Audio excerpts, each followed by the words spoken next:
Hello and welcome, Reanimated fans, to episode 168 of Reanimated, a podcast about all things zombie, undead. I'm Stuart. I'm one of your hosts. With me is H.A. Conrad. What's up? Nothing. Hanging out here. Just nothing, huh? Nothing doing. No. Ouch. We are going to be continuing our recap of Season 7 of The Walking Dead, episodes 11 and 12 from that season, Hostiles and Calamities, and then Say Yes. Before we get there, we have some news, as we tend to do. First up is, we've been hearing and seeing a lot about Ravenous, which is on Netflix now, the French title being Les Affamés, which I think means the hungry, or maybe also the ravenous, some play on that. And so this interview kind of goes into why the director made a zombie movie, which I thought was some of the more interesting and insightful stuff, like the fact that movies in Quebec tend not to go into this sort of genre. Nope. Because it's like a tougher sell. But the reason why it happened was this was a real passion project. And it makes me more interested to see the film. I haven't seen it yet. I don't know if you have. I have not yet watched it, but I also agree that the interviews and some of his insights about why he was making it, but also things that he discovered as he was making it, were really interesting. One of the biggest takeaways is that he thinks humans are super scary. And so the monsters in this film tend to be a reflection of that. And he uses that as an example a few times. And then the other piece that I thought was interesting just to read about, and the interview is pretty long, but I think it's worth going through to the end, is that some of the choices that he made, for example, the zombies in this film feel pain, or at least cry out and react to pain. So there's a little bit of awareness about what they become, which is it's slightly different than we've seen in the past. So I'm looking forward to watching it now that I've read this interview. Yeah, well, I'm definitely interested in watching it. Of course, it came out right after we started the review of this season of Walking Dead, so we I think both of us have been holding off on jumping on it because we know we want to review it or recap it, and we don't want to watch it and then forget. Right. Yeah, so we're going to watch it fresh. Right, but I'm looking forward to doing that, so stay tuned for that review. And then next up was just a small article about the Walking Dead effects artists and the people working with that, and just how basically the show and those offshoots of the show have brought back a lot of practical effects, or the appreciation for practical effects and those artists. And we've noted this just especially when Greg Nicotero directs and things like that. And I'll talk a little bit. There was a couple of interesting effects in one of these episodes, or a couple of these episodes that we're about to recap, but I just think that practical effects are what makes some of this interesting for me to watch. And I always, when I'm watching some of these shows or films, just seeing the work that goes into it, it's truly impressive. So it's something that I'm very happy to see that this has come back. And if The Walking Dead continues to keep these artists busy, so be it. I think it's a good thing.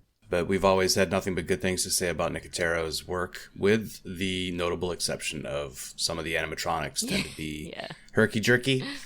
And he even refers to an animatronic, the use of an animatronic in this short article, which I thought was interesting. But you know what? When he mentioned it, I can remember the scene that he's describing from season 8, but I do not remember thinking, oh, that looks like a fake animatronic zombie. So maybe they are used even more than I realized. But, you know, maybe, I don't know this for sure, but maybe more of them are better than those that like stick out like a sore thumb.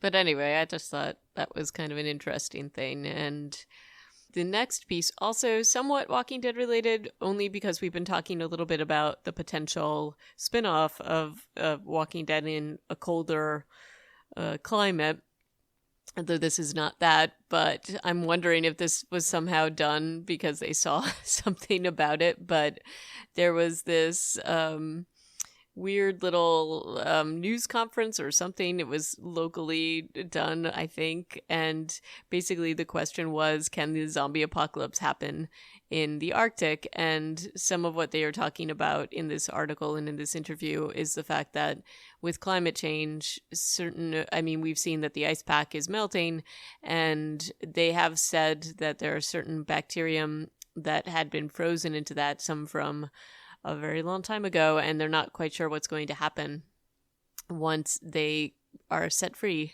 And so this was an interesting little interview, a little tidbit that I thought fit very well somewhat with what we had been talking about for a zombie show in the frozen north, so to speak. Yeah, it's a continuation of this series of outreach that the CDC has done going back years, certainly since the beginning of when we're doing our podcast, talking about their little side website and blog posts about using the model of zombies to show the spread of infectious disease. It's I'm starting to think of this less as being like a harmless sort of way to tap the zeitgeist, and more in the case of Alaska, certainly when they're talking about what about Fortress Alaska, it's a little more like, oh, let's not do fear mongering and turning people into crazy survivalists for no reason. I mean, if there's no real threat. So to me, this kind of starts to tread over into dangerous territory. Oh yeah, alarmist sort of. Hey, we're gonna present you with a completely fictional threat and make you really freak out about that for a while. Well, part of what I thought was interesting about this was that it is not a fictional threat. I mean, they are talking about certain things that are happening specifically, and I agree with you. The fear-mongering is not helpful.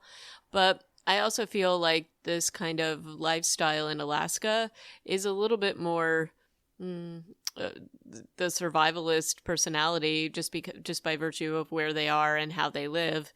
I think you already have that going on maybe a little bit. So I worry a little bit about this fear mongering, because do they really need more things to be worried about up there? I don't know.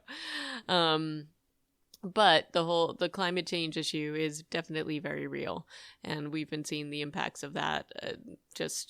They have been seeing it just in the past few years. It's a little bit scary. So I guess raising awareness is fine. Fear mongering, not so much. So yeah, that would be my caveat. But education is usually a good thing, almost always, like 99% of the time. But anyway, are you ready to hop into our review? Yes. No, actually, I wanted to talk about a couple of other things first. Mostly the things I've been watching lately, one of which is kind of keeping me up at night, which is The Terror. I don't know if you've seen any of it. I have not seen The Terror, but what do you think? What is it?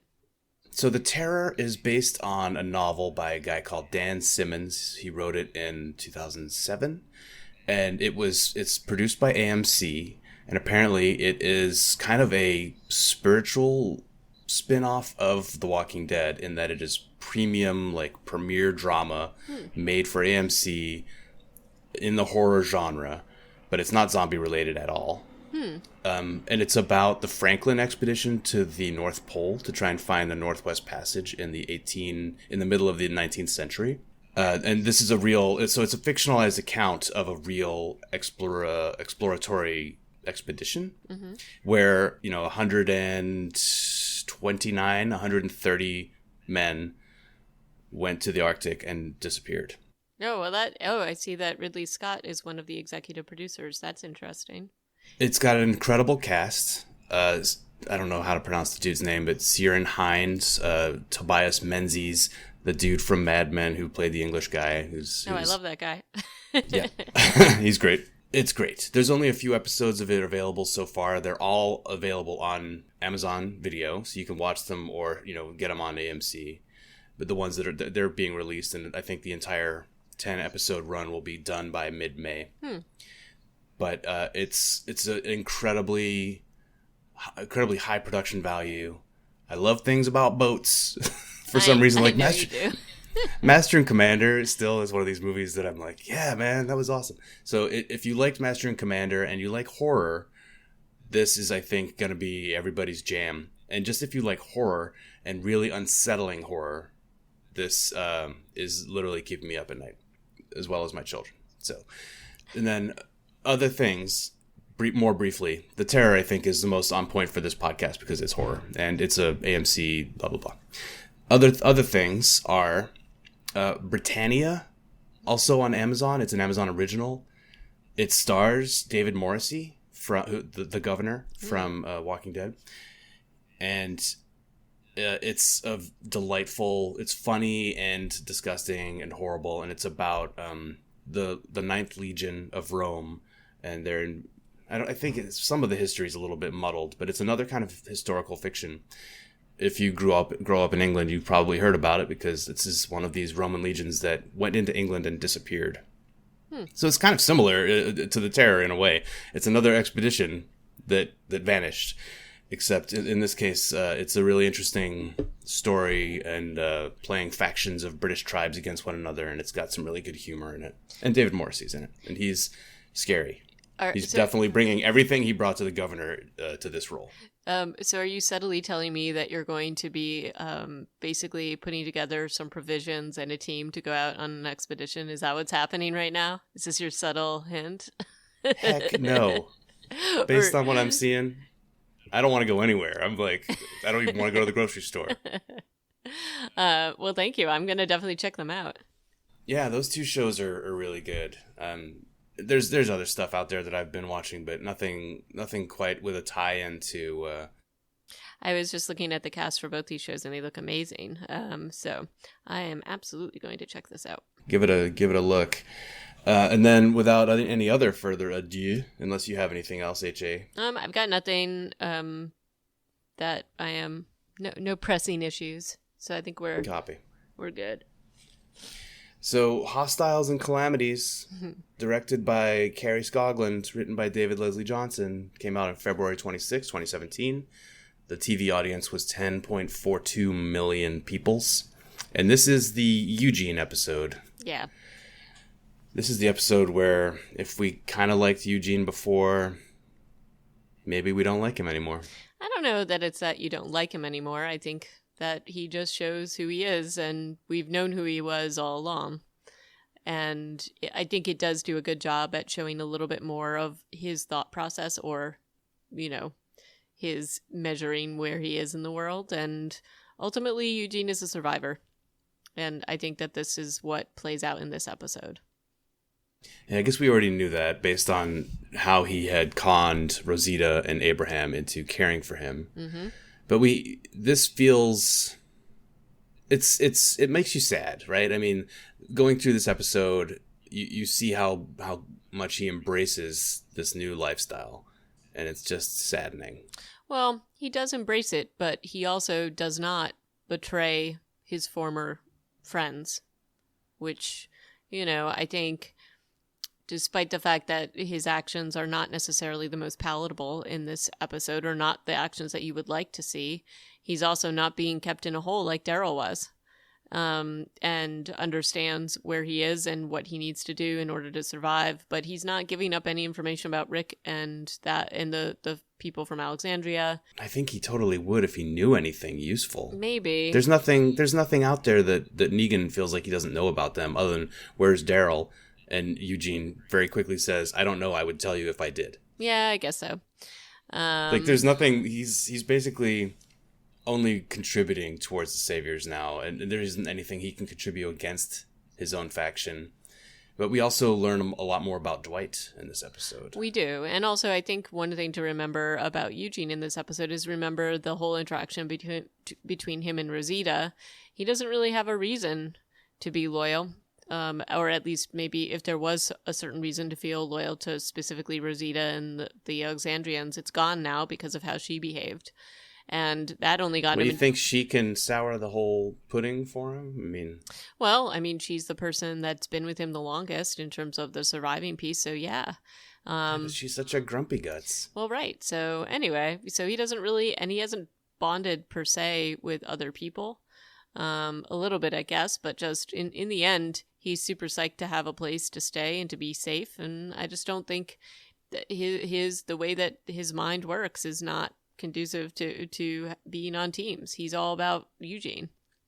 So remember in season 4 or 5 when he and Tara were kind of setting up a little friendship bond? they did, and I mean, he got upset when she got hurt, and definitely there was some of that going on, and he showed some emotion. But overall, Eugene is ultimately a coward, and he says this multiple times, and that's kind of what you see in this episode. We see a little bit more of Negan's wives in this episode, and a little bit more of how the compound works, but we definitely learn a lot more about Dwight. Yeah, and the way that the compound works stuff is what we really see is more infighting, more politics, and more dissatisfaction with the regime. Right. Which is kind of like definitely a theme that it just doesn't stop. And it always makes you wonder, as we've said many times, like, how is this place still functioning? Right. When even, it's like that.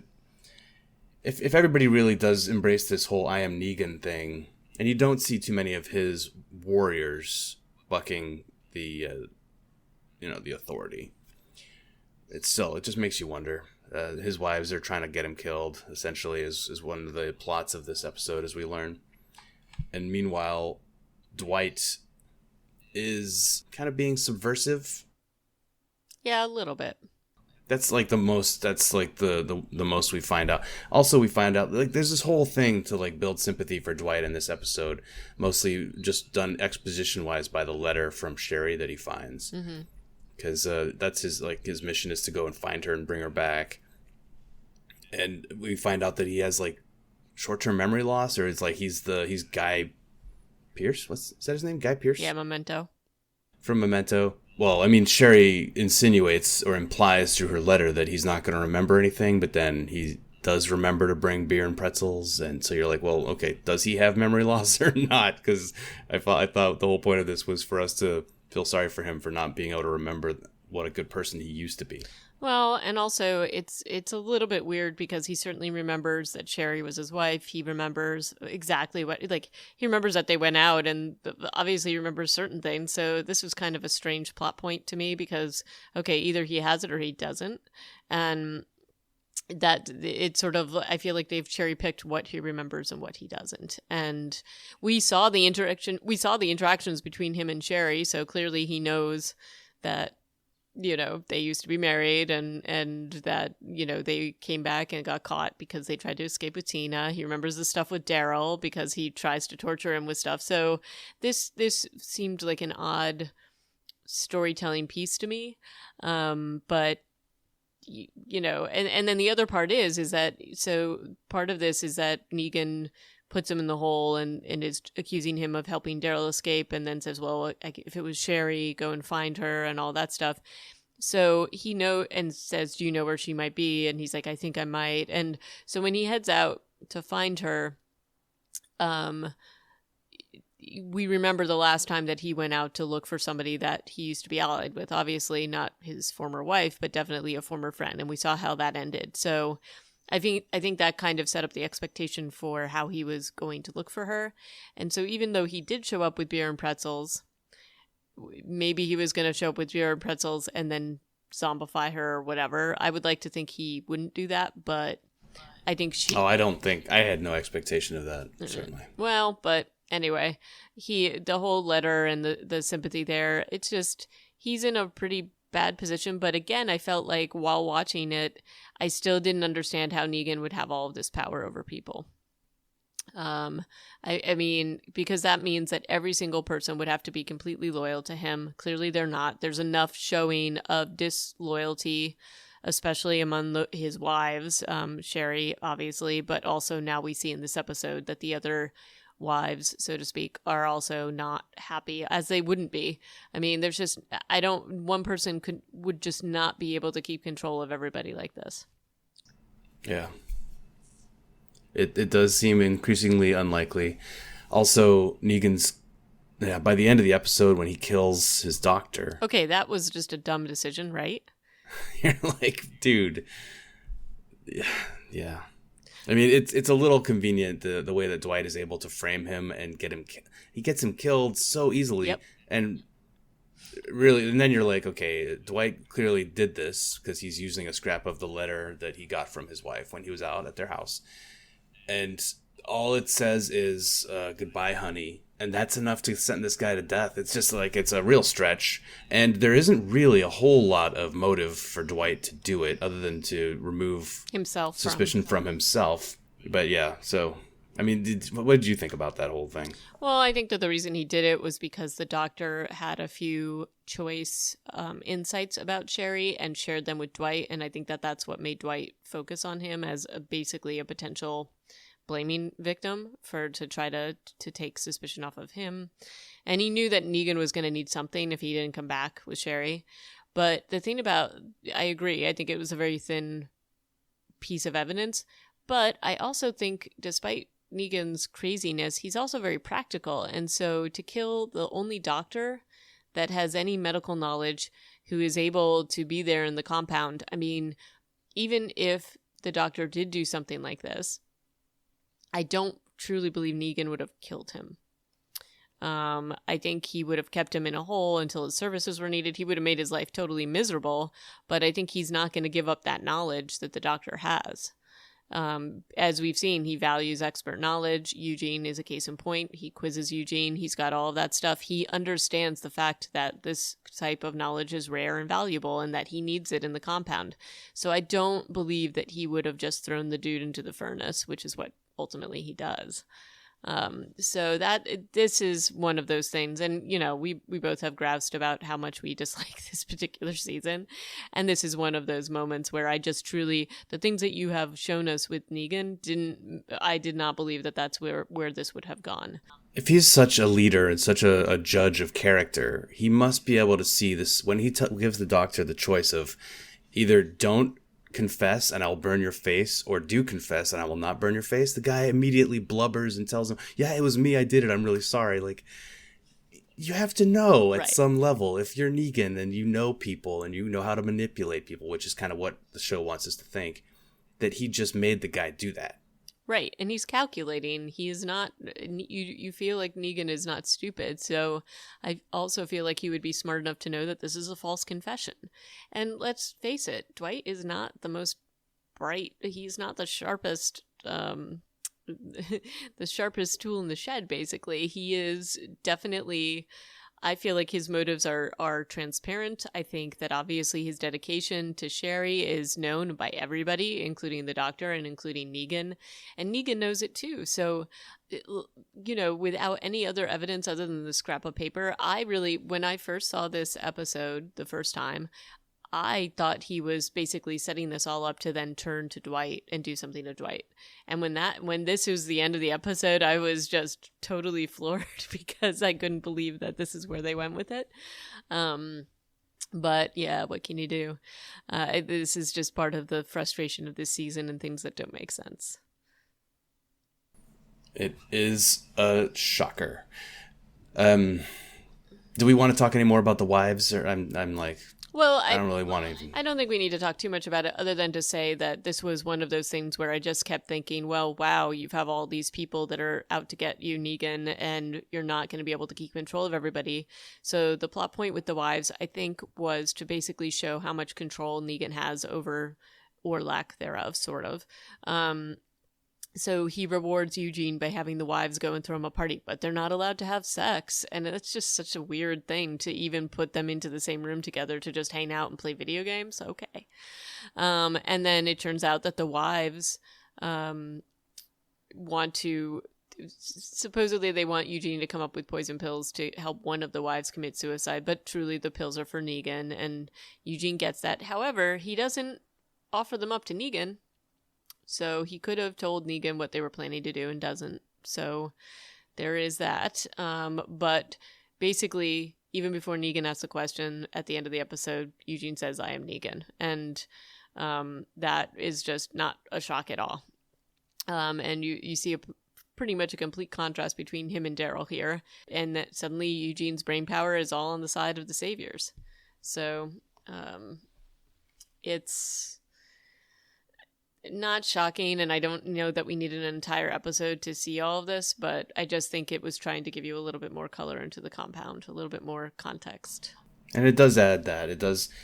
And we kind of already are familiar with Amber's plight, too, the one who drinks all the time. So in a way, it's kind of like reinforcing some of that character development. Yeah, the wives are an interesting faction kind of in among themselves. Amber refers to them as slaves at one point in the episode, which was quite telling. Right, and she was in the same position as Tina had been, which is that she needed meds for her mother, so she agreed to do this so that her mom could get meds.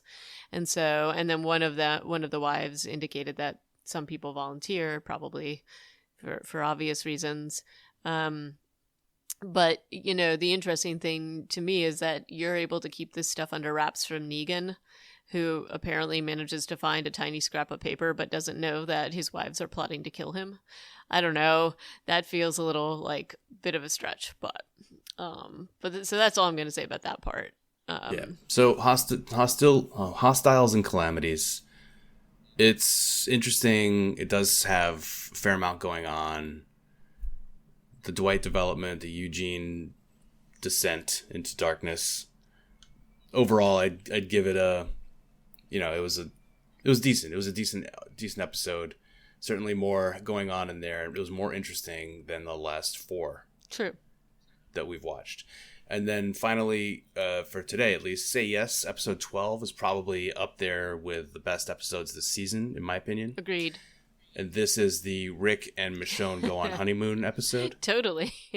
Zombie apocalypse honeymoon. Absolutely.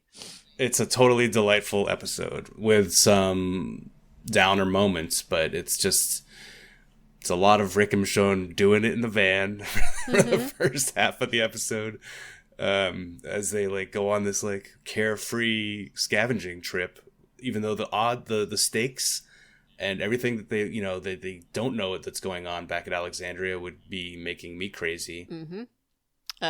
And you've got Rosita also. It's kind of interesting because there's a little bit of a not parallel storylines, but they're in search of weapons, but so is Rosita, and Rosita's search is quite frustrated in this episode because she just keeps coming up empty while Rick and Michonne are hitting pay dirt on there. I feel like this is an argument for karma or positive what do they call it? What's the secret?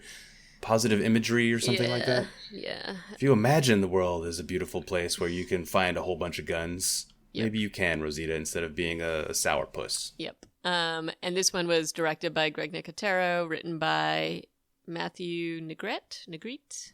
We never know how to say this guy's name. I know. I'm so sorry. I'm sorry, Matthew. We're terrible. So the fact that Greg Nicotero directed this, I think, was necessary because there are 100 zombies in this episode. But not just 100 zombies, some really good moments with the makeup and the effects, and it ties into what we were just talking about in that article, which is some of the practical effects in this episode were awesome. And the big set pieces in this were so good. And a couple of them pretty humorous with Rick and Michonne. So, well, there's so much laughter in this. We've never seen this much laughter going on, unless it was one of these. All right, here, let's all drink wine at the CDC. Oh, but secretly the building's going to explode in 4 hours, but nobody knows. This was just more hey, yeah, we're in the middle of the apocalypse, but we're appreciating every little nice thing that happens to us. It's actually refreshing. Yeah, you need this. This season needed so much of this. It's almost like it's not enough. True. But we'll take it for what it was. Well, and also especially for the Rick and Michonne relationship, you don't see a ton of this laughter otherwise. So I feel like this was a very good episode to show their storyline and why they were a couple and why they are relying on each other, and not just the seriousness of being survivors, but that they actually do appreciate each other. And honestly, this was some of my favorite interactions between them during the entire show. One of the things that I do think, well, it's a little implausible, but whatever, but the place where they come upon their sort of big treasure trove of weapons is a kind of a random school. Is it a carnival or a circus or something? It's some combination of a high school, a carnival, and a zombie fallout shelter. Right. And I just like their scouting methods. They basically have seen that the soldiers took, like, this whole thing is run amok. Whatever was going on here didn't go so well. And one of my favorite things, although I also thought that they were a little too smart for this, because we know that ceilings fall in this world pretty easily. But they are sort of scouting out what the lay of the land is, because they see that there's a ton of guns and things like that they want to get, but a lot of walkers to get through and to mow through to get them. And they're like walking across the roof of a school, which is all like waterlogged, and I'm just like, why wouldn't you do the edges of this thing? I don't know. Yeah, right. Although they're standing at the edge when it finally collapses. True. But that was still even funny. So it was funny because they land on one of those giant like high jump mats, I guess, in the gym of the. So and you know, they just are all cackling with laughter based on that, and then they've also landed right next to a giant pile of provisions. Like, it's just one good thing after another in this episode.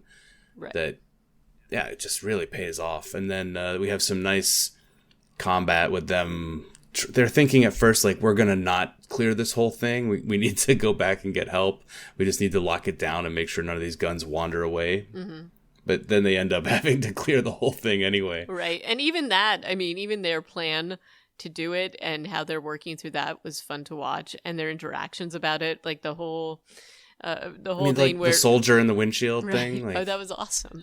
And it's like terrifying, or not really, because the guy, he can't get to him, but like his foot's coming off. There's like, they're just looking at each other like frustrated, but it's still like, this is your worst problem today, is like a zombie is falling apart in your hands. Well, and also their interactions about it. So one of the funnier things is that Michonne's like, yeah, so you're leaving me with 8, and Rick's like, yeah, you can do 8 easily. Like, there's a lot of fun back and forth like that between them. And then the whole, are you for real, the zombie falling apart on him is like, that was one of my favorite scenes, this whole scene between them, where he just can't get the damn zombie out of the windshield, and the whole plan was with the car. And then they end up being surrounded in the car, and even they're nonchalant, because like Michonne's hanging out in the trunk, Rick's in the front, and they're like, hey, what's going on out there? And it's just deadpan, but pretty amazing comedy there, I thought. The zombie shooting the gun did kind of take me out of my happy place. Yeah, me too. It was a little too much. I was like, Greg, you've overstepped, man. Come on. But anyway, it was fine though. And then in the end, when it does take the serious turn, so in the end, when they are taking down the rest of the walkers, and Michonne thinks that Rick is gone, she almost bites it. And it's kind of, and it is recovered, but it just shows you very much how much she now cares about him. So I thought that was important. And they have conversations about it after. So just in terms of character development, relationship development, but with that nice, refreshing little bit of humanity, like why they would want to survive in this world, I think that this episode was probably the strongest in the season. Oh, even stronger than the cell? Yeah. I think those two are up there, but this made you understand why they're fighting, because really, from what you've been seeing of this world, you're kind of questioning that, or at least I was. Yeah, the deer part when he's on the Ferris wheel. Yeah, a little silly, I know. Did throw me a little bit for a loop, and then the fact that he hung out in that like box for more than 2 heartbeats when she's dropping her sword and getting ready to get eaten. It also, the timing, everything was there. It was just a little bit too just so, like a little too, and it was also predictable for the audience. Right. You know, I guess the payoff there is seeing Michonne's reaction to him, to her perception that he has been eaten. Right. But for us, we're just like, yeah, okay, come on, just have Rick bounce up out of the ground like a whack-a-mole, and let's get this thing over with. But I guess you can't do that without Michonne going through some stuff, and we had to see that. So it did seem bad that Bambi had to get eaten. I know, but I really enjoyed all of this stuff. I also especially enjoyed them eating the MREs. Yeah, like an MRE is actually like 4,000 calories. So the fact that they eat 2, I know. Well, and I think I'm like, that is you're going to throw up. And B, that is so wasteful. You have so many hungry people back at home. I know. Wait, how do they taste, those things? They almost all taste like dog food. But if you haven't been eating a lot, then they're delicious. And chili mac, I can get behind that. Yeah, I agree. I was like, I don't know how that's going to feel eating that. But it's also, they've been eating so little that this is not, I felt like that wasn't going to go well. But anyway. I mean, you can spread an MRE out over a whole day. At least I could. But yeah, I'm pretty. I think the scene of them throwing up after eating too much should have been a part of the episode too. I think that would have been awesome. But and then we have the other part where Rosita's thankless search for weapons and the piece of makeup and sort of special effect. I was wondering if you had any thoughts about, there was that woman zombie. What do you think happened to that zombie? That she was so weird and bloated and strange, but Rosita had this moment where she's just getting kind of drenched in Walker goo that I thought was like a little odd, but I was like, somebody had a lot of fun with this particular little scene, and then it turns out to be a toy gun that she's trying to get. So it was quite disappointing. Meanwhile, Rick and Michonne are literally like tripping over guns, and poor Rosita can't even find one. But you kind of want Rosita to fail because she has just been not fun to hang out with on screen. And then she goes and hangs out with Sasha and recruits her to be like this tag team of Abraham Avengers and go and kill the... It's kind of like a little mutiny because she's like, after Michonne and Rick have come back and they've taken the guns to Jadis, and Jadis is like, not enough, go get more. Well, this is what I don't fully understand. I don't know why you wouldn't hold back some of those guns. I just think Rick and his team, from a tactical point of view, you see what these people are like. They're a little crazy. I don't know that I'd be handing over. I think, and they seem unfair in the way that they view things. So I don't know that I would have brought everything to them. And I think they did obviously hold back a little bit, but I just think that some of the things that they're doing with the scavengers doesn't make sense. So I just, that bothered me. That was the one part of the episode that really kind of made me think that just doesn't make any sense. And I just don't think Michonne would have agreed to that either. So I don't know. That was sort of the annoying ending. The ending of this was not as satisfying as the rest of the episode for me, anyway. Yeah. Although you are I was a little bit excited to see Sasha and Rosita, whatever they were going to do next, even though they were going off script. Yeah, and they're going off script, and they're, bonding together to avenge Abraham. And we see that they both know that it's going to be a one-way trip for them. That's what the implication is with their conversation. So that's kind of cool. It's a little surprising that Sasha is so willing to abandon Maggie, who is like just going to only get more pregnant, but she's apparently like okay with, because it seemed like that was her mission, right? Mm-hmm. She had taken that upon herself as like the guardian of Maggie. Maybe she thinks that Maggie's just going to be A-okay at the hilltop now that she's established there, or that Enid will be her protector. But I'm like, all right, that's a little odd. Well, but also maybe she's thinking that Maggie will be safer if she takes out Negan. So that could be part of it too. But I think that's about it for these two episodes. Anything else to add? But if you watch these episodes, have thoughts on these episodes, please send us your thoughts. Tweet at us. ReanimatedPcast is the handle, or leave us a note on the website, which is reanimatedpodcast.com, or send us an email, reanimatedpodcast@gmail.com. That's all correct. Good. Yeah. So, the next ones up are going to be Bury Me Here, and then The Other Side, and we'll get to those when we get to them. Meanwhile, today is April 15th as we're recording this. Tonight is the Season 8 finale and premiere. Fear the Walking Dead Season 4 premiere. 4 or 5? It was 4. Premiere. And so I think this is going to show Morgan's... I'm wondering, since they're doing them on the same night, if it will be a chronologically paired up somehow. Although I wasn't aware that Fear the Walking Dead was in the same timeline yet. I thought that they were still like behind, sometime behind. But it'll be interesting to find out. Yep. We've usually reviewed Fear the Walking Dead as it aired, but now we're not going to do that. Certainly because we're in the middle of another season of reviews, but also like if it introduces spoilers about season 8 before we're ready to review it, I think it'll be too weird for us. So we're probably going to just come back to this season of Fear the Walking Dead once we have gotten into a good spot and know a little more about how that chronology is going to work out. Well, maybe, but I think we can play it by ear and see what happens, because I think there's some question about where he is in the chron with Fear the Walking Dead, so we might be able to get through this safely. We might, but we are also not. We're several weeks away from being able to review any of it either way. True. Just in the logistics of how our podcast is going, and I'm going to be unavailable. Now we're showing how the sausage is made. I know. All right. Well, but until next time, keep sending us your thoughts, and see you, I don't know, in a few weeks, I guess. Yeah, we'll be back. All right. Ciao. Bye.